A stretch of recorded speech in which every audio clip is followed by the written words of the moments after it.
Utah State University is growing cannabis to test its medical effects. There's a lot of circumstantial evidence, for example, that it helps people with epilepsy.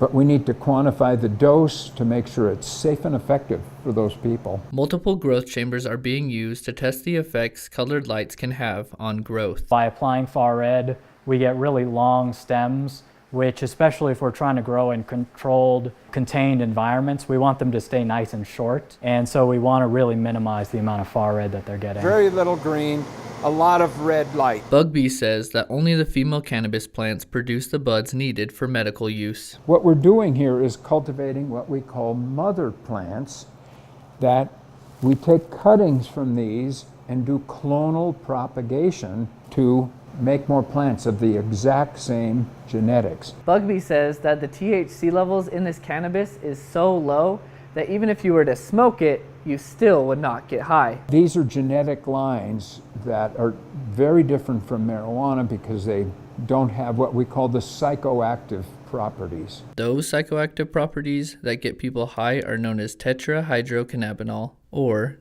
THC. According to the Farm Bill, hemp is cannabis that has a THC level lower than 0.3%. Anything above that is considered marijuana. The National Institute on Drug Abuse says that on average, marijuana has a THC level at approximately 10%.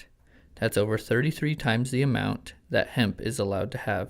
At Utah State, we are growing hemp and then sending it to the University of Utah for medical research. The University of Utah has long had a project on cannabinoids and epilepsy, and we are just starting with the cultivation for that same purpose. Bugbee says he's excited to learn more about cannabis, but that will eventually have to be passed down to other researchers because this is only the beginning. Along comes a brand new crop with a lot of potential. We could be working on this for 50 years to optimize it. This is just the start of the work. McKay Jensen, ATV News.